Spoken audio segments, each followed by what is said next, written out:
মঈনুদ্দিন ডাক দিয়ে হুজুর আমারে মানুষ বানায় দেন, ও হুজুর আমারে একটু ওয়াজ করে দেন। খাজা মঈনুদ্দিনের পীর খাজা ওসমান ডাক দিয়ে বলেন, এরে মঈনুদ্দিন কি ওয়াজ করতাম, তোমার ভিতরে ওয়াজে ভরা, তোমার ভিতরে অনেক এলেম, আমি তোমারে কি এলেম দিব? তুমি মক্কা যাইবানি, হজে যাইবানি? কয় হুজুর যাব। কয় তাহলে একটা কাজ করা লাগবে। কয় কি কাজ? কয় আমার সফর সঙ্গী হইলে তোমার একটা কাজ করা লাগবে। কয় কি কাজ হুজুর? কয় রাস্তার মধ্যে যদি আমি চুলা চাক্কি না পাই, এখন তো জায়গায় জায়গায় গ্যাসের ব্যবস্থা আছে, জায়গায় জায়গায় উন্নত সব কিছু পাওয়া যায়, ওই সময়টা কিন্তু এত কিছু ছিল না। খাজা মঈনুদ্দিন চুলা চাক্কি মাথায় লওয়া লাগবে, যখনই গরম পানি চাই আমারে গরম পানি করে দেওয়া লাগবে, আমি যখন যেইটা চাই তোমারে সেইটা করে দেওয়া লাগবে। মঈনুদ্দিন ডাক দিয়ে কয় হুজুর এই উসিলায় যদি আল্লাহ আমারে মাফ করে দেয়, আমার করতে কোনো অসুবিধা নেই, আপনার খেদমতে সদা প্রস্তুত। সুবহানাল্লাহ সুবহানাল্লাহ। কয় তাইলে তুমি সফরের জন্য রেডি হয়ে যাও। আরে দুনিয়ার সবচেয়ে দামি সফর হলো বাইতুল্লাহর সফর।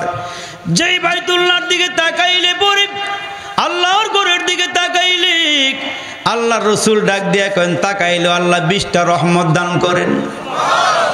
ওই গড়টা তাওয়াফ করলে আল্লাহর রসুল বলেন 60টা রহমত দেওয়া হয়। তাওয়াফের পরে 2 রাকাত নামাজ পড়লে 40টা রহমত দেওয়া হয়। এরে মুসলমান, বাইতুল্লাহ সবচেয়ে দামি ঘর, ওই জায়গাটার চতুর্দিকে দোয়া কবুল হয়। মুসলমান ওইখানে গিয়া দোয়া করলে দোয়া কবুল হয়ে যায়। আরে কাবার গিলাফে দোয়া করলে দোয়া কবুল হয়ে যায়। মিজাবে রহমতের নিচে দাঁড়ায় দোয়া করলে দোয়া কবুল হয়ে যায়। মুলতাজিমের মধ্যে দোয়া করলে দোয়া কবুল হয়ে যায়। মাকাম ইব্রাহিমের পিছে দাঁড়ায় দোয়া করলে দোয়া কবুল হয়ে যায়। এরে মুসলমান, কাবার হাতিমের মধ্যে দোয়া করলে দোয়া কবুল হয়ে যায়। সাফা মারওয়ায় সাই অবস্থা দোয়া করলে আল্লাহ দোয়া কবুল করেন। দুনিয়ার সবচেয়ে দামি জায়গা। খাজা মঈনুদ্দিনকে ডাক দিয়ে তোমার জামা কাপড় গুছায় নাও, আমারটাও গুছায় নাও, তুমি আমার খেদমতের জন্য রেডি হয়ে যাও, চুলা চাক্কি রেডি করো। আর একটা গাড়ির ভিতরে তুমি লাকড়ি নাও, কয়লা নাও, আর আমার বদনা নাও, অজুর বদনা লোটাটা নাও, আমার জামা কাপড় লাও, তোমারটাও লাও।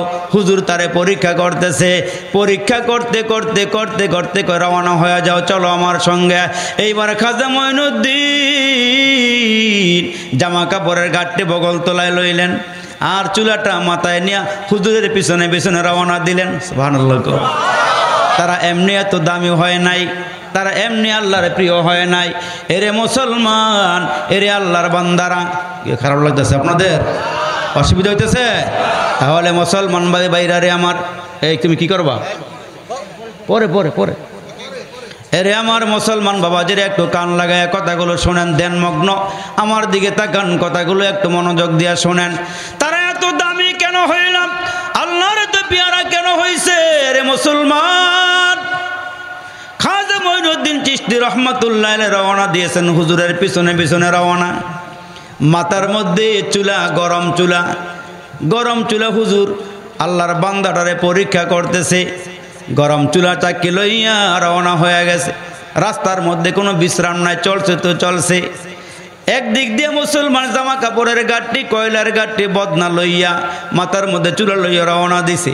অনেক দূর যাওয়ার পর মরুভূমির পথ, আল্লাহর বলি তাকায় দেখে গো খাজা মঈনুদ্দিন চিশতির চেহারাটা বেয়ে বেয়ে পানিগুলো ঝর্ণার মতন পড়তেছে, পুরা শরীরটা গরমাক্ত হয়ে গেছে। হুজুর পিছনের দিকে তাকায় ডাক দেখ, মঈনুদ্দিন মনে হয় তোমার কষ্ট হইতেছে, এই মরুভূমির পথ দিয়ে হাঁটতে তোমার কষ্ট হয়। দেখেন কি জবাব দেয়। খাজা মঈনুদ্দিন ডাক দিয়া বলেন, ওগো আল্লাহর ওলি, আমার কোনো কষ্ট হয় না। কয় চেহারাটা গামায় গেছে, তোমার জামা কাপড়গুলো ভিজে গেছে, কি বলো কষ্ট হয় নাই? কয় না হুজুর কষ্ট হয় না। কয় কেন? কয় আমি গরম চুলা মাথা লইয়া আপনার পিছনে হাইটা হাইটা হাসরের কঠিন দিনের মোরাকাবা করতেছি। আমি হাসরের দিনের মোরাকাবা করি জানেননি কেন? কয় নিচের জমিনটা তামা হয়ে যাবে, সূর্যটা মাথার কিনারায় চলে আসবে, সূর্যের 12টা মুখ যখন মানুষের দিকে ঘুরাইয়া দেওয়া হবে, মানুষগুলো পাগল পারা হয়ে যাবে, হয়রান পেরেশান হয়ে যাবে, পাগলের মতন দৌড়াইতে থাকবে। হুজুর আমি হাসুরের কঠিন ময়দানের মোরাকাবা করতেছি। হুজুর তার কথা শুই না খুশি হয়ে গেছে, দোয়া করতেছে, আল্লাহ মঈনুদ্দিন রে জামানার বড় বুজুর্গ বানায়া দিও। আর একটু জোরে বলেন না সুবহানাল্লাহ। ওই জামানার বড় বুজুর্গ বানায়া দিও, বড় আল্লাহওয়ালা বানায়া দিও। মুসলমান বাইরে রে, খাজা মঈনুদ্দিন লম্বা সফর করি মক্কাতুল মুকাররমার মাটির মধ্যে গিয়া নামছে গভীর রজনী। হুজুর ডাক দেয়া কয়, মঈনুদ্দিন রে জামা কাপড়গুলো রাখো, চুলাটা রাখো, এখন গভীর রাত, দোয়া কবুলের সময়। হুজুর কি করব কি করব? কয় আমার সঙ্গে এখন তাওয়াফ করার জন্য যাওয়া লাগবে, চলো আমার সঙ্গে চলো। হযরতে খাজা মঈনুদ্দিনকে লইয়া হযরতে খাজা ওসমান হারুনি তাওয়াফের মাঠে নেমে গেলেন, খানায়ে কাবার সামনে গিয়ে হাজির হয়ে গেলেন। গভীর নিশীথে যেই মুহূর্তে আল্লাহর দরবারে কবুল হয়ে যায়, ওই মুহূর্তে খানায়ে কাবার সামনে যাইয়া এক হাত দিয়া খাজা ওসমান হারুনি কাবাগরের গিলাফটা ধরলেন, আরেকটা হাত দিয়া খাজা মঈনুদ্দিনের হাতে ধইরা মুখটা উপরের দিকে বাড়াইয়া আল্লাহরে ডাক দেয়া কয়, মালিক মঈনুদ্দিন রে তোমার ঘরে লই আইছি, তুমি মঈনুদ্দিন রে একটু কবুল করে নাও। যেই মাত্র খানায় কাবার গিলাফ ধরে ডাক দিছে গো, উপর থেকে আওয়াজ পাইতেছে, আল্লাহ ডাক দেয় কয়, ওসমান হারুনি রে মঈনুদ্দিন আমার দরবারে কবুল হয়ে গেছে। তবে একটা কাজ করা লাগবে, নবীর রওজার মধ্যে যাও, রওজা থেকে একটা সাইন দেওয়া লাগবে, সাইন। সুবহানাল্লাহ কোন? আমার নবীর কাছে যাও, মঞ্জুরি নামা নিয়ে আসো, আমি তারে কবুল করে নিছি, ওইখান থেকে একটা মঞ্জুরি নামা নিয়ে আসো। আরে মুসলমান বাইরে আমার, হযরতে খাজা ওসমান হারুনি খাজা মঈনুদ্দিন লইয়া মদিনার পথে রওনা হয়ে গেলেন। দূর থেকে যখন ওসমান হারুনি খাজা মঈনুদ্দিন চিশতি রহমাতুল্লাহ আলাই আমার নবীর রওজার সবুজ গম্বুজটা নজরে পড়ে গেছে, সাথে সাথে খাজা মঈনুদ্দিন গরম বালির উপরে পা রাইখা জুতাগুলো খুলে বলাইছে। জুতাগুলো বাস কইরা বগল তোলায় লইয়া দাঁড়ায়া দাঁড়ায়া চোখের পানিগুলো সেরে সেরে কান্দে। তো খাজা ওসমান ডাক দিয়া কয়, মঈনুদ্দিন কেন কান্দ? কয়, আমার পীর একটু শোনেন, যেই মাটির মধ্যে আমার নবী ঘুমায় আছে, ওই মাটির মধ্যে আমি পায়ে জুতা দিয়া কেমনে হাঁটবো, এই জন্য আমি পায়ের জুতাগুলো খুইলা বগল তলায় নিয়ে আনিছি। এখন বগল তলায় জুতা লইয়া খালি পায়ে হাইটা কত ইজ্জত কত সম্মান মদিনার মাটিরে করছে। এরা এমনি দামি হয় নাই, এমনি আর আল্লাহর পেয়ারা হয় নাই। এর মুসলমান বন্ধু খালি পায়ে উত্তপ্ত গরম বালি দিয়ে হাঁটা শুরু করে দিলেন। হাঁটতে হাঁটতে যখন নবীজির রওজার কাছে চলে যায়, খাজা মঈনুদ্দিন এইবার দুইটা পা জমিন থেকে উঠাইয়া এই দুইটা হাঁটু দিয়া হামাগুড়ি দিয়া দিয়া নবীজির রওজার কিনারার দিকে আগাইতেছে। আল্লাহু আকবার। কথা শুনতে সহজ, কিন্তু একটু ভালো করে খেয়াল করেন, এরা আশিক রসুল এমনি হয় নাই, এরা নবীর এমনি পেয়ারা হয় নাই। কত দূরের থেকে গরম বালুর উপর দিয়ে হাইটে গেছে নবীজির সম্মানে। যেমন আল্লাহ আয়াতে কারিমা যখন নাজিল করলেন, লা তারফাউ আসওয়াতাকুম ফাওকা সাওতিন নবী, আমার নবীর সামনে কেউ আওয়াজ দিয়ে কথা বলবা না। হযরত ওমর কোনো কথা কয় না, সুবহানাল্লাহ জোরে বলে হয়ে গেছে। আমার নবী ডাক দিয়ে, ওমর তোমার আওয়াজ এত দূরে যায়। হযরত ওমর জুমার খুতবা দেয়, খুতবা 1400 মাইল দূরে সাহাবীরা যুদ্ধ করতে গেছে, যাইব এক পথ দিয়া, গেছে গা আর এক পথ দিয়া। হযরতে ওমর খুতবা বন্ধ কইরা আল্লাহর ঘর মসজিদ থেকে, মদিনা শরীফের মসজিদ থেকে দাঁড়ায় বলতেছে, এই লস্করে সারিয়া, তোমরা এই দিকে না গিয়া এই দিকে যাও। ওইখান থেকে ডাক দিছে 1400 মাইল দূরে মিয়া ডাক দিছে। ওই কাফেলার যে নেতা ছিল, লিডার ছিল, উনি বলেন মনে হয় যেন ওমর আমার সামনাসামনি দাঁড়ায় ডাক দিছে। আর একটু জোরে কন। উনি আধ্যাত্মিক জগতের একজন সম্রাট ছিল, হযরত ওমর। আল্লাহু আকবার, আল্লাহু আকবার। তা এরা এমনি আশেকের রসুল হয় নাই, নবীরে জান দিয়া দিছে, মাল দিয়া দিছে, সম্পদ সব দিয়া দিছে, বাড়িঘর ত্যাগ করছে, বিবি বাচ্চা ত্যাগ কইরা জেহাদের ময়দানে গিয়ে শহীদ হয়ে গেছে। আমরা ঘরে বসে আজকে কোরআন পাইছি, ঘরে বসে ইসলাম পাইছি, ঘরে বসে কালমা পাইছি, অথচ এরা সব কিছু ইতিম কইরা নবীর সঙ্গে জেহাদের ময়দানে গেছে। একটা খেজুর কয়েকজনে ভাগ কইরা যুদ্ধের ময়দানে গিয়েছে, কালিমার পতাকা উড়াইয়া আজকে আমাদের পর্যন্ত পৌঁছায় দিয়ে গেছে। জোরে বলেন ঠিক না বেঠিক? এই জন্য দেখবেন যেই জিনিস অর্জন করতে বেশি কষ্ট হয় সেটা বেশি মনে থাকে, সেটার কদর বেশি হয়। আমরা ইসলাম পাইছি বেকদরি, ইসলাম পাইছি বিনা কষ্টে, যেটার দাম আমাদের কাছে একবারে কম, একবারে সস্তা মনে হয়। অথচ এরা বুঝছে ইসলাম কি জিনিস, কোরআন কি জিনিস, আল্লাহ কি জিনিস, রসুল কি জিনিস, এরা বুঝছে। আমরা বুঝি নাই। আমরা ঘরের থেকে পাইছি, বাহিরের থেকে পাইছি, মসজিদে গিয়ে পাইছি, কাছে হুজুর পাইছি, কাছে আলেম পাইছি, কাছে পীর পাইছি। এই জন্য আমরা সস্তায় পেয়ে গিয়েছি বিদায় ইসলামের দাম আমাদের কাছে তেমন একটা নাই। আল্লাহু আকবার। হযরতে ওমর এমন একটা মানুষ, কত দূরের থেকে আওয়াজ পৌঁছে। তো খাজা মঈনুদ্দিন চিশতি রহমতুল্লাহ আলাই হামাগুড়ি দিয়া দিয়া, এই হাঁটু দিয়া দিয়া দিয়া দিয়া নবীজি রওজার কিনারায় গিয়ে পৌঁছেছে। ওইখানে যাওয়ার পরে আগের মতো খাজা ওসমান হারুনি এক হাত দিয়া নবীর জালি ধরছে রওজার, আর এক হাত দিয়া খাজা মঈনুদ্দিনের হাত ধইরা নবীকে ডাক দিয়ে বলে, আল্লাহ নবী গো, আমি একটা গোলাম নিয়ে আসছি, আমি একটা নগণ্য নিয়ে আসছি, আমি নিজেও নগণ্য, নিয়েও আসছি নগণ্য। আপনার সামনে দাঁড়াইবার মতন যোগ্যতা নাই, আপনার সামনে খাড়াইবার মতন ক্ষমতা নাই, কোনো আমল নাই, আপনার সামনে কি নিয়ে দাঁড়াবো? এরে মুসলমান, আমরা মনে করতেছি এক ওয়াক্ত নামাজ পড়া কামিয়াব হয়ে গেছি, 5 ওয়াক্ত নামাজ পড়া কামিয়াব হয়ে গেছি, নফল পড়ার খবর নাই, সুন্নত পড়ার খবর নাই, গুনাহ করতে দাঁড়ছে। আল্লাহ বলেন, বান্দা তুই কেন গুনাহ করো? ফাফিররু ইলাল্লাহ, আমার দিকে ফিরে আসো, আমি তোমার রব, আমি তোমার আল্লাহ। তুমি কোন দিকে দৌড়াও, তুমি কোন পথে দৌড়াও, তুমি আমার পথে আসো, সিরাতে মুস্তাকিমের পথে আসো। ডাকলে আমারে ডাকো, আর রহমান, ওই রহমানকে ডাকো। যখনই ডাক দিবা তখনই আমি হাজির আছি, তখনই তোমার পাশে আছি, তোমার ডাক কবুল করার জন্য আমি আল্লাহ তৈয়ার আছি। সুবহানাল্লাহ, সুবহানাল্লাহ। খাজা মঈনুদ্দিন ডাক দিছে কিনারায় গিয়া, রওজার ভিতর থেকে ডাক দিয়ে বলতেছে, হে ওসমান হারুনি, যেই মুহূর্তে আল্লাহ মঈনুদ্দিনকে কবুল করছে, ওই মুহূর্তে আল্লাহ আমারে জিজ্ঞেস করছে, আপনার একটা গোলাম, আপনার একটা উম্মত এখানে আসে, কবুল করব কিনা? আমি ওই মুহূর্তে মঞ্জুরির নামা দিয়ে দিছি, মঈনুদ্দিনকে আল্লাহ যেন কবুল করে নেয়। জাতির কাজ করছে।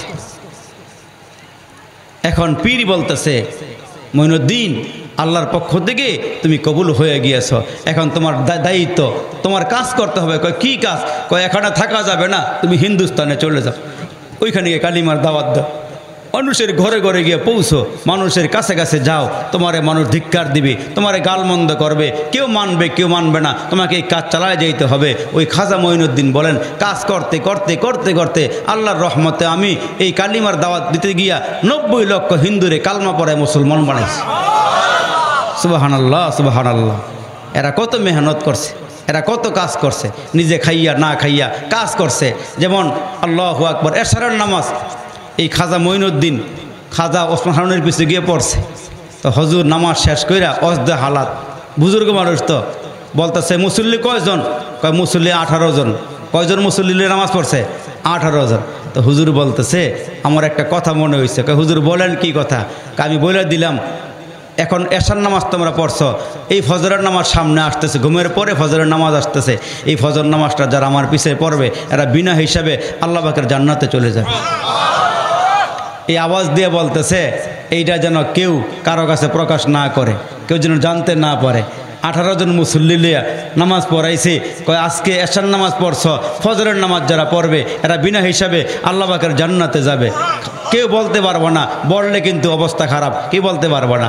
এখন খাজা মঈনুদ্দিন চিশতি চিন্তা করে, আমার এই গ্রামে যতগুলো মানুষ আছে সবাই জাহান্নামে যাবে, সবাই জান্নাতে যাক, আমি ভালোটা চাই, মঙ্গলটা চাই, তাহলে একটা কাজ করি, আমার হুজুর বলছে অবস্থা খারাপ, আমি একলা জাহান্নামে যাবো, একা গেলে গেলাম, আমি সবাই জান্নাতে যাওয়ার সুযোগ করে দিই। এশার নামাজ পইরা ঘরে ঘরে গিয়ে বলতেছে, এই বাড়িতে কে কে আসো, তোমরা কিন্তু ঘুমাইও না, ফজরের নামাজ কিন্তু হুজুরের পিছিয়ে গিয়ে পড়বা, বিনা হিসেবে আল্লাহ পাকের জান্নাতের মেহমান হয়ে যাইবা। ফজরের সময় তাকাইয়া দেখে মসজিদ ভরা, বারান্দা ভরা, আশপাশে সব ভরা। তো হুজুরে সালাম ফিরাই, কিরি এত মানুষ করতে গাইলো, খবর কেমনে পাইলো? হুজুরে দাঁড়ায় বলে, এই তোমরা কেমনে কেমনে খবর পাইছো বলো? হুজুর আমাদেরকে মঈনুদ্দিন খবর দিছে, মঈনুদ্দিন খবর দিছে আমরা যেন আপনার পিছনে নামাজ পড়ি। কয় কেন? কয় আজকে নাকি ফজরের নামাজ আপনার পিছনে পড়লে বিনা হিসেবে আল্লাহ পাকের জান্নাতে যাওয়া যাবে। হুজুর দাঁড়ায় ডাক দেখে, মঈনুদ্দিন তোমারে বলছিলাম না এই 18 জনের ভিতরে কেউ কারা কাছে বলবার পারবা না? কয় হুজুর আমি চিন্তা করছি আমি একা জাহান্নামে গেলে যাবো, সবাই জান্নাতে যাক, সবাই জান্নাতে যাক। জোরে কর না সুবহানাল্লাহ, সুবহানাল্লাহ, সুবহানাল্লাহ। সবাই জান্নাতে যাক, আমি একা জাহান্নামে গেলে যাবো। মাঝে মাঝে দোয়া করতো যে আল্লাহ আমার বডিটারে এত মোটা বানায় দাও, আমি যেন একা জাহান্নামে যাই, গিয়া ভরপুর হয়ে যায়, আর যেন কোনো মানুষ জাহান্নামে যাওয়া না লাগে। কেমন ফিকির করছে, কেমন চিন্তা করছে। এজন্য মুসলমান ভাইরারে আমার, শুরুর দিকে বলতেছিলাম আল্লাহ পাক রব্বে কারীম আমাদেরকে কেমন দামি বানাইছেন, কেমন দামি বানাইছেন। আমার নবী আগে জান্নাতে যাবে, অন্য পয়গম্বর আল্লাহর জান্নাতে যাবে। আমার নবীর উম্মতেরা আগে জান্নাতে যাবে, তারপরে অন্য পয়গম্বরের উম্মতেরা জান্নাতে যাবে। আমরা কেমন দামি, কেমন দামি। আল্লাহ পাক ডাক দেয়, হাবিব আপনার উম্মতগুলোকে জানায়া দেন আমি আল্লাহ 8টা জান্নাত বানাইছি, 7টা জাহান্নাম বানাইছি, একটা জান্নাত বেশি বানাইছি যেন আপনার উম্মতেরা বেশি সংখ্যক আমার জান্নাতে যাইতে পারে, কোন উম্মত যেন জাহান্নামে যাওয়া না লাগে। আল্লাহ তোমারে আমারে কিন্তু অনার্থক বানায় নাই। যেমন মূসা আলাইহিস সালাম তুর পাহাড়ের দিকে যায়, একজন মহিলার সঙ্গে দেখা হয়েছিল, একজন মুসলমান ধনাঢ্য ব্যক্তি, সম্পদশালী ব্যক্তির সঙ্গে দেখা হয়েছিল। আর একটা গোশতের টুকরার সঙ্গে দেখা হয়, হাত নাই পা নাই, শুধু বডিটা জমিনের মধ্যে পড়া, হাত পা কোনো কিছু নাই। এই 3 জন ব্যক্তি পয়গম্বর মূসা আলাইহিস সালামকে ডাক দিয়া বলে, গরিব মহিলা ডাক দিয়া কয়, হুজুর আমার তো তেমন সম্পদ নাই, দিন আনি দিন খাই, কত কষ্ট করি, একটু আল্লাহরে জিগাইবেন আল্লাহ পাক রব্বে কারীম কি কাজ করলে আমার আল্লাহ সম্পদ বাড়াইয়া দিবে, আমি ধনী হইতে পারবো, অনেক টাকার মালিক হইতে পারবো, আল্লাহরে একটু জিজ্ঞাসা কইরেন। পয়গম্বর মূসা আলাইহিস সালাম বললেন, ঠিক আছে যাও বলবো। 2 নম্বরে রাস্তার মধ্যে ধনী মানুষের সঙ্গে দেখা। ওই ধনী লোকটা ডাক দিয়া কয়, মূসা গো কই যাও? কয় তুর পাহাড়ে যাই, আল্লাহর সঙ্গে আলাপ আলোচনা করব, কথাবার্তা বলবা। মূসা নবীকে আল্লাহ তুর পাহাড়ে নিয়ে কথা বলেছেন। আর এই যে মাসটা রজবের চাঁদ, এই চাঁদে আমার আল্লাহ নবীরে দাওয়াত দিয়া নিজের বাড়ির আরশের মধ্যে নিয়ে কথা বলেছে। একজন গিয়া গিয়া কথা কয়, আরেকজন নিয়ে আল্লাহ কথা কয়। সুবহানাল্লাহ, সুবহানাল্লাহ। এরে আমার বাবাজিরা রে, এ কলিজার টুকরা যুবকেরা, ধনীটা ডাক দিয়ে কই, পয়গম্বর আল্লাহর একটু জিজ্ঞেস করেন কি কাজ করলে আমার সম্পদ কমে যাবে। একজনে বাড়াইতে চায় আর একজনে কমাইতে চায়। গোশতের টুকরা রাস্তার কিনারায় পড়ে আছে গো, রাস্তার কিনারায় পড়ে আছে, হাত নাই পা নাই, গোশতের টুকরা পড়ে আছে। মূসা নবীকে ডাক দিয়ে আল্লাহর পয়গম্বর আমার আল্লাহ বানাইছে, আমার হাত নাই পা নাই, নিজে চলতে পারি না, কাজকর্ম করতে পারি না, আল্লাহর একটু জিজ্ঞেস করেন আল্লাহ কি জন্য আমারে বানাইছে। পয়গম্বর একটু জিজ্ঞাসা কইরেন। পয়গম্বর মূসা নবী তুর পাহাড়ে গিয়ে দাঁড়ায় কথোপকথন করতে করতে 3 জনের অভিব্যক্তি আল্লাহর সামনে পেশ করেছেন, আরজু পেশ করেছেন। আল্লাহ সলিউশন দিয়া দিছেন, যাও সমাধান দিয়া দিলাম, জানায়া যাইও। পয়গম্বর মূসা নবী আসতেছে, দেখা হয়ে গেল গরিব মহিলার সাথে। ওগো আল্লাহ নবী, আল্লাহ আপনার সাথে কি বলেছেন বলেন। আমি যে গরিব মহিলা, দিন আনি দিন খাই, কুড়ে ঘরে বসবাস করি, আমার সম্পদ কেমনে বাড়বে। আমার পয়গম্বর ডাক দিয়ে কয়, মাগো আল্লাহ তোমারে যা দিয়েছে তুমি শুকরিয়া আদায় কইরো, শুকরিয়া আদায় করলে আল্লাহ তোমারে আরো বাড়াইয়া দিব। মহিলা ডাক দিয়ে আল্লাহ আমারে কি দিছে, মুখ মুখ চালাইছে, না শুকরিয়া না ফরমানি। আল্লাহ কয় লা ইন শাকারতুম লাযীদান্নাকুম ওয়া লা ইন কাফারতুম ইন্না আযাবি লাশাদীদ। নিয়ামত খাইছস, নিয়ামত পাইছস, হাত দিলাম, পা দিলাম, অঙ্গ প্রত্যঙ্গ দিলাম, যা দিয়েছি বান্দা শুকরিয়া আদায় কর। তোর বডির আমি আল্লাহ সুস্থ রাখব। নিয়ামত খাইয়া শুকরিয়া আদায় করবে, নিয়ামত আরো বাড়াইয়া দিব। মহিলায় কয় আল্লাহ আমারে কি দিছে? মহিলা কি দিয়েছে? মহিলা বলে আল্লাহ আমারে কি দিয়েছে? ওই মুহূর্তে যখন মহিলা না শুকরিয়া আদায় করছে, মহিলা তাকায় দেখে গো ঘূর্ণিঝড় আইসা, প্রবল বেগে বাতাস আইসা মহিলার এই কুড়ে ঘরটা উড়াই লয়ে গেছে গা। নাফরমানি কর। মুসলমান ধনী লোকটা ডাক দিয়ে কে পয়গাম্বর আমার খবর কি? আমার অনেক সম্পদ, হিসাব কিতাব রাখতে আমার কষ্ট হয়। ও গো আল্লাহর পয়গম্বর, আমার সম্পদ কেমনে কমবে একটু বলেন। আল্লাহ কি কইছে আমার একটু বলেন। ওই মুহূর্তে পয়গম্বর মুসা আলাইহিস সালাম ডাক দিয়ে আল্লাহর বান্দা, ও তোমার আল্লাহ যা দিয়েছে তুমি শুকরিয়া আদায় না করলে তোমার নিয়ামত কমিয়া যাবে। ওই লোকটা ডাক দিয়ে কয় আসছি একা, যাব একা, সঙ্গে নিব কি? সঙ্গে নিব দুটো নাম, আল্লাহ আর নবী। এই সম্পদের মালিক তো আমি নই, ই আমানত চন্দে রোজে নজদে মাস দর হাকিকত মালিকে হার শাইখ দাস। এই মালের মালিক তো আমি না, আমি হইলাম পাহারাদার। আমি কেন না শুকরিয়া আদায় করব? শুকরিয়া আদায় করেছে আমার আল্লাহ, নিয়ামত আরো বাড়াইয়া দিয়েছে। শুকরিয়া আদায় করছে, আল্লাহ নিয়ামত আরো বাড়াইয়া দিছে। ওই যে গোশতের টুকরা মনে আছে নি? গোশতের টুকরা রাস্তার কিনারায় পড়ে আছে। ডাক দিয়ে কয় পয়গম্বর আল্লাহ আমারে কি জন্য বানাইছে? আমার কি কোনো কাজকর্ম আসেনি? হাত নাই, পা নাই, চলতে পারে না, হাঁটতে পারে না। মুসলমান বাইরারি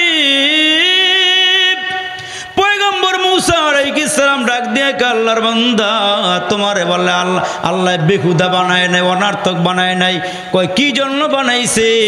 কয় জাহান্নামের মধ্যে একটা ছিদ্র আছে, ওই ছিদ্রটা আল্লাহ তোমারে দিয়ে ভরব, এই জন্য আল্লাহ তোমারে বানাইছে। তো লোকটা ডাক দিয়ে আমার তো আল্লাহ একটা কাজের লেগে বানাইছে, আমার দিয়া জাহান্নামের ছিদ্র ভরব, তো আল্লাহ কাজের জন্যই বানাইছে।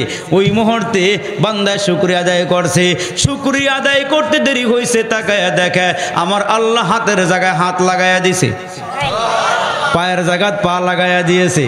এই জন্য আল্লাহ শুকরিয়া আদায় করবি, নিয়ামত বাড়াইয়া দিব। না শুকরি করবি আমার আযাব কিন্তু অনেক কঠিন। এই জন্য আমার মুসলমান ভাইও আল্লাহ ডাক দেখে মানুষ তোমাদেরকে অনার্থক বানায় নাই, ও কারণে বানায় নাই, নিষ্প্রয়োজনে বানায় নাই, তোমাদেরকে বানাইছে আমার গোলামের জন্য। ঠিক কিনা জোরে কর। তোমাদেরকে বানাইছে আমার গোলামের জন্য, আমার বন্দিগির জন্য, আমার দাসত্বের জন্য। তোরা আমার আপন, তোরা আমার আপন, তোদেরকে মোহাব্বত করে বানাইছি। ফেরেশতা দিয়ে বানাইছি বডিটা, আর চেহারা বানাইছে আল্লাহ কুদরতি হাত দিয়া। আল্লাহ কয় সারা বডির ভিতরে একটা জায়গা আছে কপাল, ওই কপালটা আমি আল্লাহ বড় মায়া করে বড় মোহাব্বত করে বানাইলাম। কেন জানোস নি রে বান্দা? এই কপালটা দিয়ে আমার কুদরতি পায়ে সেজদা দিবি। এই কপালটা দিয়ে আমার কুদরতি পায়ে সেজদা দিবি। আমি আল্লাহ কুদরতি পায়ে সেজদা দিলে এমন খুশি হয়ে যায়, বান্দারে সেজদা দেব পরশে, সেজদাটা কবুল কইরা আমি নিয়ে যাই আমার আরশে। তোমার একটা সেজদা যদি পাল্লা দিয়ে ওজন দেওয়া হয়, কয় তামাম দুনিয়ার মধ্যে হীরা মণিমুক্তা স্বর্ণ গহনা টাকা পয়সা, এরে বান্দা তোমার নিকটে দামি দামি যা আছে সব যদি এক পাল্লায় দেওয়া হয়, আর তোমার সেজদা যদি আরেক পাল্লায় দেওয়া হয়, দুনিয়ার সব কিছুর চেয়ে তোমার সেজদা আমার নিকটে ওজনদার হইয়া যায়। এই জন্য তো আপনার আমার নবী লম্বা লম্বা সেজদা করে, লম্বা লম্বা রুকু করে, নামাজে দাঁড়াইছে, দাঁড়ানোর থেকে আর রুকুতে যায় না। একদিন আম্মা জান আয়েশা জিজ্ঞেস করে, আল্লাহ নবী গো এত লম্বা লম্বা সেজদা করেন কেন? কয় আয়েশা রে, আমি সেজদার মধ্যে গিয়ে যা মজা পাই দুনিয়ার অন্য কোনো স্থানে এমন মজা আমি পাই না। এই জন্য আমি সেজদা লম্বা লম্বা করে দেই। আর আমি কেন সেজদা করব না? আমার আল্লাহ যে আমারে সবচেয়ে দামি নবী কইরা দুনিয়াতে পাঠাইছে, আমি আল্লাহর শুকরিয়া আদায় করি। এরে মুসলমান, এই জন্য আল্লাহ নবী ডাক দিয়া কয় তোমাদেরকে একটা জিনিস জানায়া যায়, এরে নবী আমরা আব্বা আম্মার মাধ্যমে দুনিয়ার জমিনে আগমন করেছি, আব্বা আম্মার মাধ্যমে আমরা দুনিয়াতে আগমন করেছি। এই জন্য আল্লাহ বলেন আমার একটা ফয়সালা, তোমরা আমার ইবাদতের পরে, আমার গোলামির পরে, আমার বন্দেগীর পরে তোমার আব্বা আম্মার খেদমত কইর, তোমার আব্বা আম্মার সেবা কইর। কারণ হইল আব্বা আম্মা খুশি, আমি আল্লাহ খুশি। তোমার আব্বা আম্মা খুশি, আমি আল্লাহ খুশি। তোমার আব্বা আম্মা খুশি, আমি আল্লাহ খুশি। এই জন্য মুসলমান আব্বা আম্মার দোয়া সবার দোয়ার আগে আব্বা আম্মার দোয়া আল্লাহর দরবারে কবুল হয়ে যায়। এইটার মধ্যে কোনো বেড়া নাই, সরাসরি আল্লাহর দরবারে চলিয়া যায়। আব্বা আম্মা যদি দোয়া করে হাত বাড়ানো লাগে না, মন দিয়া বললেই হয়। সন্তানের পক্ষে বিপক্ষে আল্লাহ দোয়া কবুল করে নেয়। এই জন্য একজন নবী ছিল, যিনি পয়গম্বরও ছিলেন, আবার রাজত্বের মালিকও ছিলেন। উনি একটা সিংহাসনের মালিকও ছিল। ওই পয়গম্বরের নাম হলো হযরতে সুলাইমান আলাইহিস সালাম। ওই সুলাইমান পয়গম্বর তার সিংহাসন লইয়া জমিন থেকে 9 মাইল উপর দিয়া রওনা হয়ে গেছে। জোরে কোন সুবহানাল্লাহ।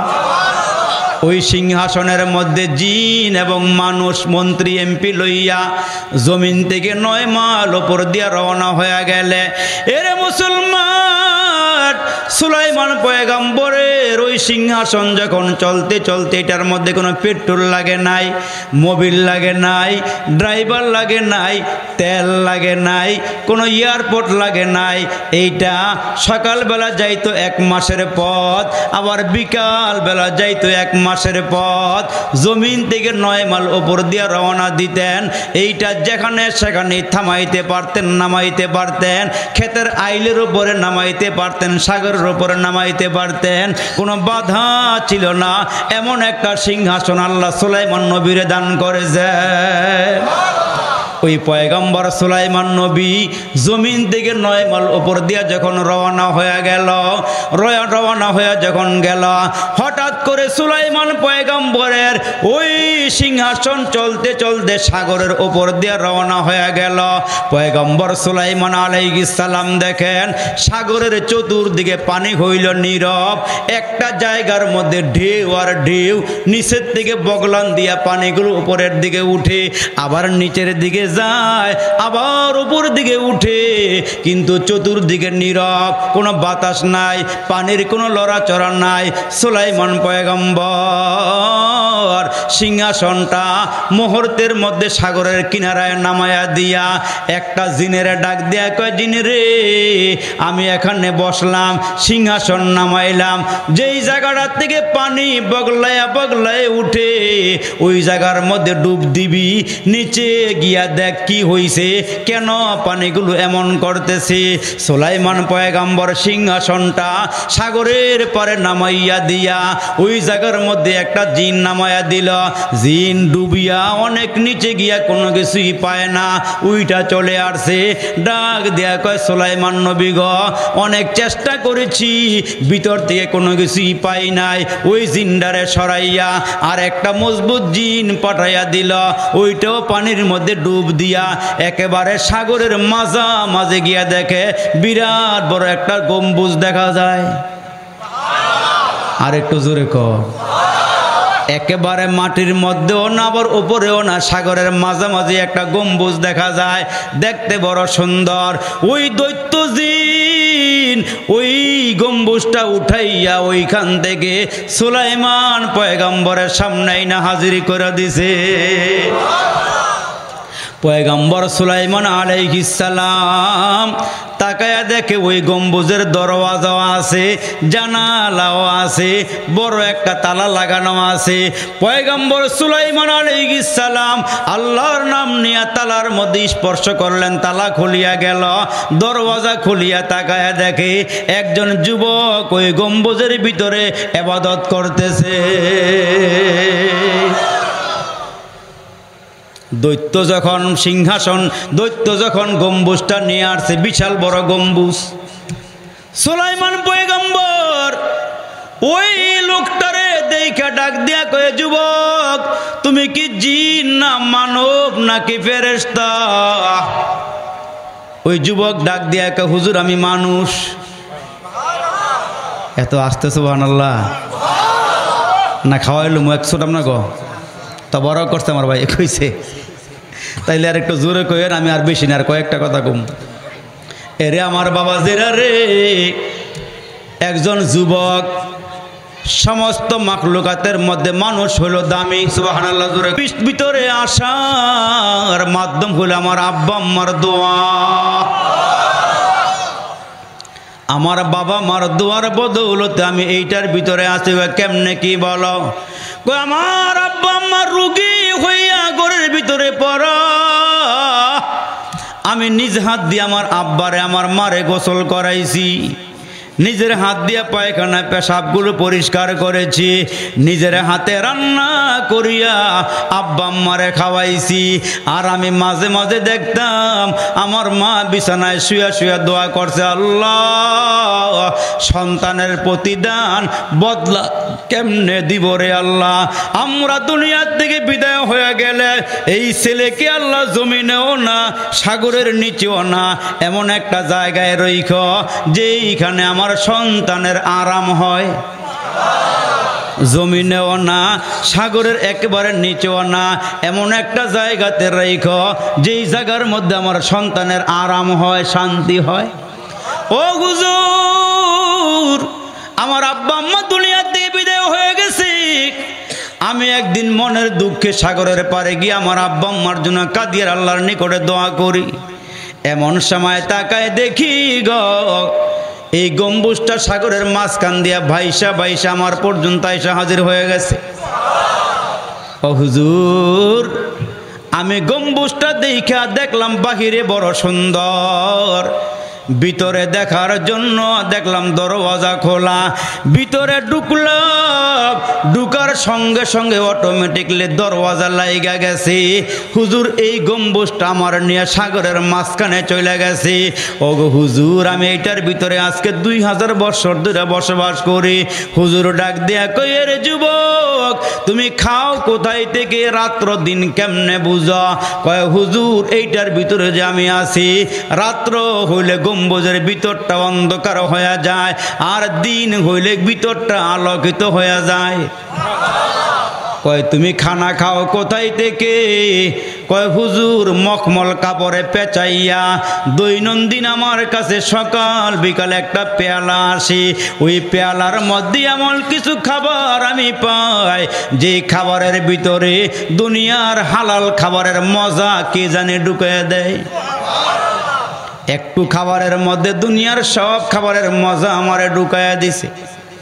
কি এরে যুবক, এরে যুবক, এই যে তুমি এখানে আসছো, তুমি এটা কেমনে আসছো? কয় হুজুর, আমি আমার আব্বা আম্মার খেদমত করেছি। হুজুর ডাক দিয়া কয়, জমিনে থাকবা নাকি ওইখানেই থাকবা? কোন জায়গার মধ্যে তোমার আরাম হবে? কয় হুজুর, আমি যেখানে আছি এখানে আমি ভালো আছি। আমি এটা পাইছি আমার আব্বা আম্মার দোয়ার বদৌলতি। এর যুবক, আব্বা আম্মা থাকলে আব্বা আম্মার মনে কষ্ট দিও না। এরা যদি তোমার সঙ্গে আচরণ খারাপ করে তুমি পর্যন্ত বলিও না। আর আব্বা আম্মা যদি মারা যায়, সোমবারে আর বৃহস্পতিবারে তোমরা আব্বা আম্মার কবর জিয়ারত কইর, আর পারলে ডেলি একবার কইর, আর না পারলে কমাস কম সপ্তাহে একবার, তাও না পারলে সপ্তাহে একদিন গিয়ে আব্বা আম্মার কবরের কিনারায় দাঁড়াইয়া তুমি কি দিবা? একবার আলহামদু পইরা, 3 বার কুল হুয়াল্লাহ পইরা, পারলে সূরা তাকাসুর, সূরা ইয়াসিন, এগুলো পইরা পইরা তোমার আব্বা আব্বা আম্মার কিনারায় দাঁড়ায় বলল, আল্লাহ এগুলো আব্বা আম্মার কবরে দিয়া দাও, এগুলোর বিনিময়ে আব্বা আম্মার কবর জান্নাতের বাগান বানায়া দিও। এই জন্য আল্লাহ ডাক দিয়া কয়, মানুষ তোমাদেরকে অনর্থক বানাই নাই, ওয়া কারণে বানাই নাই, নিজ প্রয়োজনে বানাই নাই। এই জমিনটার দ্বারায়া তুমি গুনাহ করো রে বান্দা। এই জমিনটা চিৎকার মারা মারা আমার কয়, আল্লাহ এই মানুষের বোঝা আমি এখন আর সইতে পারি না, আল্লাহ তুমি আমার একটু সুযোগ দাও, আমি ফাঁক হইয়া তারে একটু ডাবাইয়া ফেলি, তারে শেষ করিয়া ফেলি। আমার আল্লাহ ডাক দেয়া কয়, মাটি রে কয়েকদিন পরে তোমার পেটের ভিতরে তারা আসতেছে, ওই সময় মজাটা বুঝাইয়া। এই জন্য আল্লাহর পয়গম্বর সাহাবীদের সামনে আঙ্গুলগুলো খাড়া কইরা ডাক দিয়ে কই, সাহাবীরা রে আমার দিকে তাকাও, আমার দিকে খেয়াল করো। এক হাতের আঙ্গুলগুলো আমার নবী আর এক হাতের আঙ্গুলের ভিতরে ঢুকাইয়া দিয়া কয়, এ সাহাবীরা যখন কবরের মধ্যে মানুষকে শোয়া দেওয়া হয়, কয় মানুষের চোখের দৃষ্টি যত দূর পর্যন্ত যায়, কবরের দুইটা পার তত দূরে চলিয়া যায়। কয় বেনামাজি সুদখোর মদখোর আল্লাহ বিরোধী যারা, কয় এদের জন্য কবরের মাটি দুই দিক থেকে ফুল স্পিরিটে তার দিকে আইসা কয় এক পাশের পাজরের হাড়গুলো আর এক পাশের পাজরের ভিতরে ঢুকাইয়া দেয়। এইটা নারী নাই পুরুষ নাই, সবার বেলায় এমন হবে।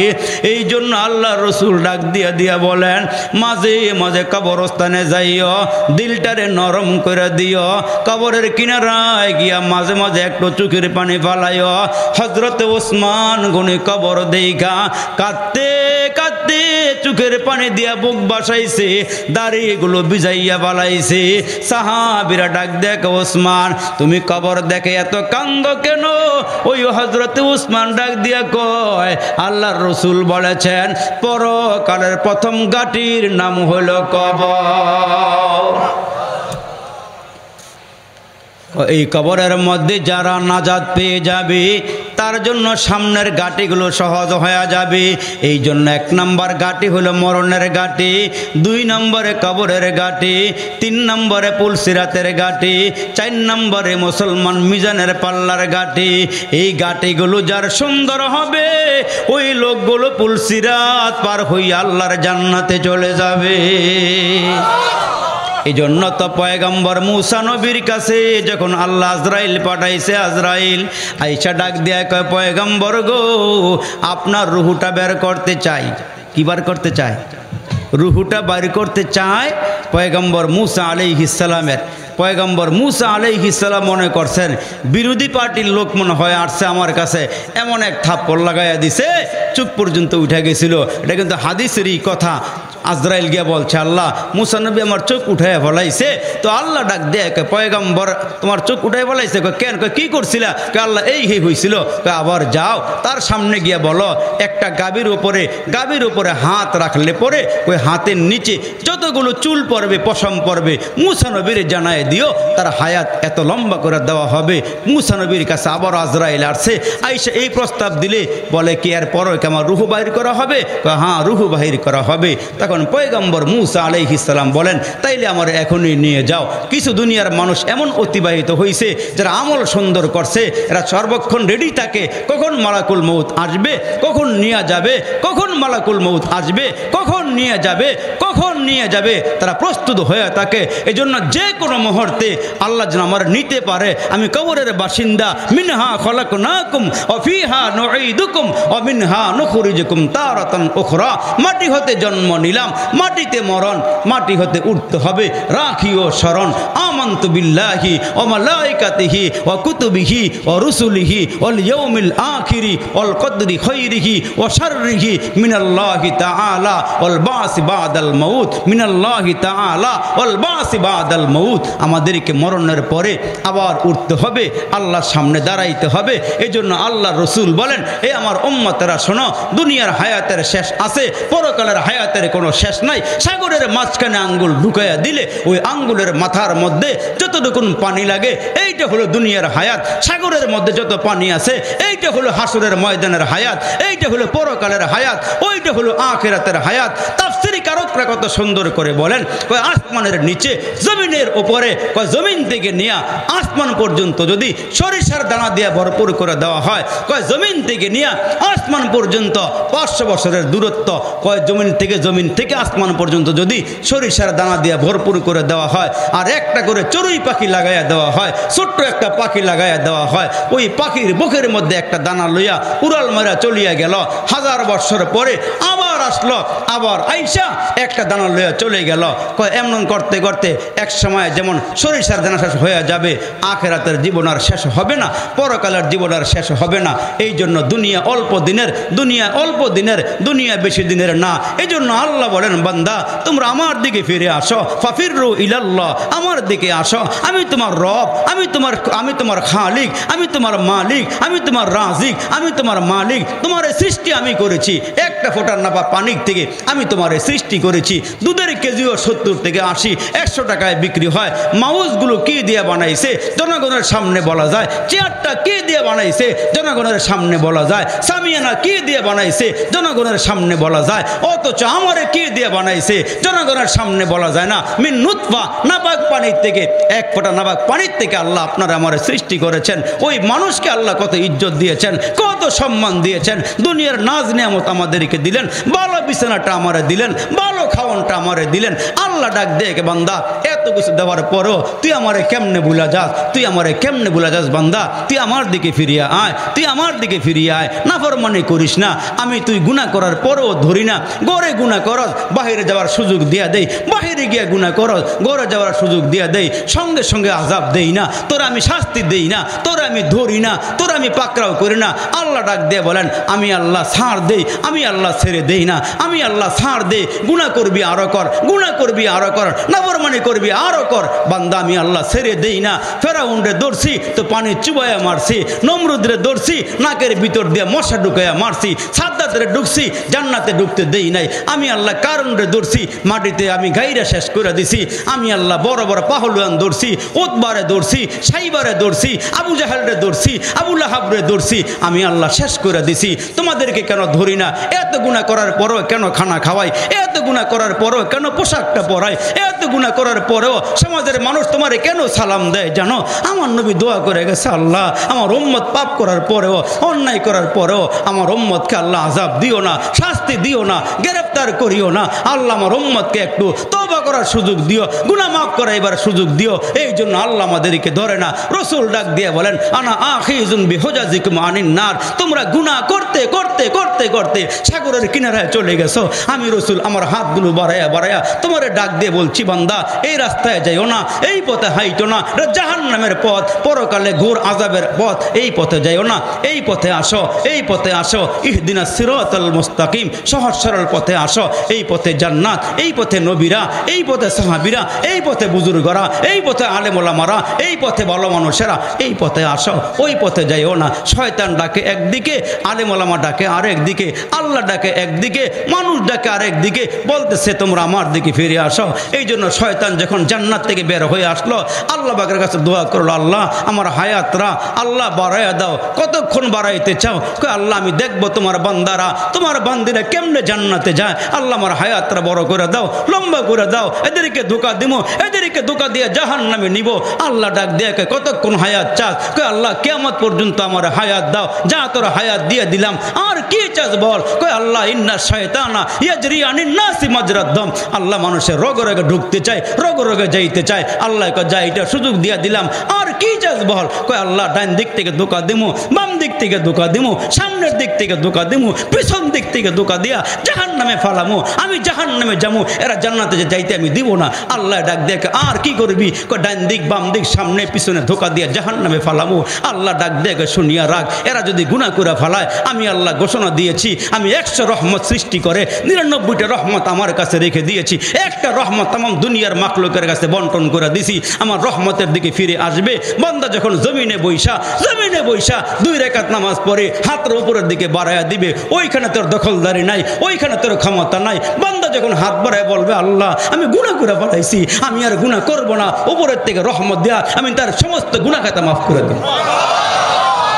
আমি আমি হলাম রহমান, আমি হলাম রহমান। এই জন্য একজন জিনাখোর মহিলা আজীবন জিনা করছে, বেবিচার করছে, জিনা কইরা এই বান্দি জাহান্নামের পথে চলে গেছে। কিন্তু আল্লাহর কি মেহেরবানি, রাস্তা দিয়ে হাঁটতেছে, বুখারী শরীফের হাদিসের মধ্যে আসছে, রাস্তা দিয়ে হাঁটতেছে, চলতেছে চলতেছে চলতেছে, হঠাৎ করে তাকায় দেখে একটা কুকুর, সৃষ্টির নিকৃষ্ট জানোয়ার, কুকুরটা জিব্বা বার করে দিছে, মুসলমান জিব্বার থেকে টস টস করে পানিগুলো পড়তেছে।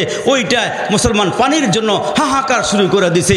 মহিলার নজরে পড়ে গেছে, আহারে কুকুরটা মনে হয় পানি খাইব রে। এই কুকুরটার কি অবস্থা হয়েছে, নিজের পায়ের মধ্যে চামড়ার মৌজা ছিল, ওইটা টান দিয়া খুইলা কাপড়ের আঁচলের মধ্যে বাইন্দা, ওনার মধ্যে বাইন্দা, কুয়ার মধ্যে ফালাইয়া ওই চামড়ার মৌজার থেকে পানি উঠাইয়া কুকুরে খাওয়াইছে। এই মহিলা যখন মারা গেছে, ওই জমানের একজন বুজুর্গ স্বপ্ন দেখতেছে এই বান্দি, আল্লাহ পাকের বান্দি জান্নাতে চলে গেছে।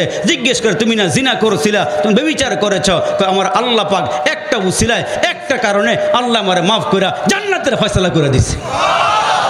কি করছিলা, কি করছিলা? কয় আমি বেশ্যা মহিলা ছিলাম, খারাপ মহিলা ছিলাম, বদচরিত্রা মহিলা ছিলাম, কিন্তু আমি একটা কুকুরে পানি পান করাইছি, পিপাসা দূর করেছি, আল্লাহ আমারে জাহান্নামের আগুন দূর করে দিছে। আল্লাহকে, বান্দা আমার দিকে ফিরে আসো, আমার থেকে দূরে সরে যাইও না। বান্দা আমি তোমারে ডাকি, সকালে গুনাহ করছো, রাত্রে আমার কাছে আসো, রাত্রে গুনাহ করছো, সকালে আমার কাছে আসো, দিনের গুনাহ করছো, রাতের বেলা আসো, রাতে গুনাহ করছো, দিনের বেলা আসো। তোমাদেরকে অনেক মহাব্বত করি, তোমাদেরকে অনেক ভালোবাসি। আমার নবী তোমাদের জন্য কাঁদছিল, আমি বলছিলাম যে রসুল কাঁদেন না, আপনি যেমন উম্মতের পাহারাদারি করেন, আমি আল্লাহ নিজে উম্মতের পাহারাদারি করব, আমি উম্মতকে দেখা রাখবো। এই জন্য আল্লাহ ছাড় দেয়, ছেড়ে দেয় না। আল্লাহকে বান্দা গুনাহ করার পরও খাওয়াইতেছি, গুনাহ করার পরও বান্দা তোমার সম্মান দিতেছি। এই জন্য আসুন বাবা জিরা, আসুন আমরা আল্লাহমুখী হয়ে যায়, গুনাহ ছেড়ে দেই, নাফরমানি ছেড়ে দেই, আমরা এক এবং নেক হয়ে যায়, গুনাহ থেকে বাঁচি, গুনাহ থেকে বাঁচি। আপনারা কি একটা ওয়াদা করতে পারবেন যে হুজুর আজকের থেকে আল্লাহর হুকুম ছাড়বো না, 5 ওয়াক্ত নামাজ ইনশাআল্লাহ আমরা পড়বো? কারা কারা আছেন দুই হাত উঁচু করে আল্লাহর একটু দেখাইয়া দেন। আল্লাহ তাকায় দেখো, আল্লাহ তাকায় দেখো। মুরব্বীরা হাত বাড়াইছে, যুবকরা হাত বাড়াইছে। আল্লাহ সবাই নামাজ পড়বে, ওয়াদা করতেছে, অঙ্গীকার করতেছে। আল্লাহ সবাইকে নামাজি বানায় দাও, আল্লাহ সবাইকে নামাজি বানায় দাও, আল্লাহ সবাইকে নামাজি বানায় দাও। সবাই একসঙ্গে বলেন আমিন। খাঁটি মনে তওবা করবেন। তওবা করা মানে আমি আর জিন্দেগিতে গুনাহ করব না, গুনাহ কইরা আবার তওবা, গুনাহ করে আবার তওবা, এই তওবা না। এখন থেকে প্রতিজ্ঞাবদ্ধ হওয়া, আল্লাহ আমি আর গুনাহ করব না, আল্লাহ আমি আর নাফরমানি করব না, আল্লাহ আমারে মাফ করে দিও। তাইলে হয়তো আল্লাহ আপনার গুনার দিকে নজর দিবে না, রহমতের নজর দিয়া আল্লাহ গুনাহ মাফ করে দিবে। যেন তওবাটা আমার ভঙ্গ না হয়। আমি আর গুনাহ করব না, চোখ দিয়া গুনাহ করব না, আমি হাত দিয়া গুনাহ করব না, মুখ দিয়া গুনাহ করব না। গুনাহমুক্ত জীবন যাপন চাই। আল্লাহ তোমার কাছে গুনাহমুক্ত জীবন চাই। আরেকটা জিনিস চাই, রব্বানা লা তুজিগ কুলুবানা বাদা ইজ হাদাইতানা ওয়া হাব লানা মিন লাদুনকা রাহমা ইন্নাকা আনতাল ওয়াহ্হাব। আল্লাহ তুমি আমারে ইমানের দৌলত দিছো, আল্লাহ আমারে বেঈমান বানাইও না। আল্লাহ ইমানের দৌলত দিয়া ইমানটা ছিনাইয়া নিও না। আল্লাহ ইমানটা সঙ্গে দিও, ইমানটা সঙ্গে দিও, ইমানটা বুকে দিও, ইমানটা মুখে দিও, ইমানটা অন্তরে দিও। আল্লাহ ইমানটা শুধু মুখে দিও না, ইমানটা বুকে দিও। আল্লাহ মুখে দিও, বুকে দিও, মুখে দিও। আল্লাহ ইমানটা সঙ্গে করে নিয়ে যাওয়ার তৌফিক দান করো। ইমানটা বড় দামি দৌলতের নাম, ইমানটা বড় দামি দৌলতের নাম। ইমান থাকবে না তো আমি কুকুর হয়ে মরলাম, বিড়াল হয়ে মরলাম, মুসলমান আমার কোনো দাম নাই, আমার কোনো মূল্য নাই। যদি ইমান নিয়ে মরতে পারি আমি দামি হয়ে যেতে পারবো, পরকালের নিয়ামত ভোগ করতে পারবো। আজকে মুসলমান আল্লাহ ডাক দিয়ে কয়, নবী গো জানায় দেন আপনার উম্মতগুলো, আমি আপনার উম্মতগুলোকে জানায় দেন উলাইকা কাল আনআম বালহুম আদল।